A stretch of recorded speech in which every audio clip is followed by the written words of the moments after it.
ছোট্ট এই দোয়াটি যদি কোনো ব্যক্তি প্রতিদিন একবার করে পাঠ করতে পারে, ওই দিন সে ইচ্ছা করলেও কোনো পাপ করতে পারবে না। মানে পাপ করার ক্ষমতা সে হারিয়ে ফেলে, শয়তান তার কাছ থেকে অনেক দূরে চলে যায়।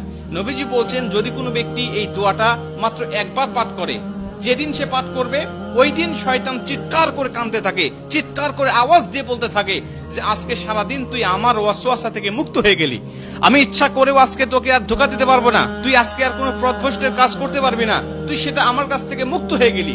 মানে এই দোয়াটার এতটাই পাওয়ার, এতটাই ক্ষমতা আল্লাহ পাক দিয়ে দিয়েছেন।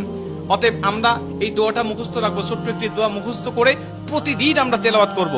আমরা কিন্তু অনেকেই আছি পাপ ছাড়তে চাই, কিন্তু আমরা এমন কিছু দেখি বা এমন কিছুর সম্মুখীন আমরা হয়ে যাই, ওটা দেখার পরে আমরা নিজের উপরে নিজের কন্ট্রোলটা হারিয়ে ফেলি, তখন আমরা পাপ করতে বাধ্য হই বা পাপ শয়তান আমাদেরকে করিয়ে ফেলে।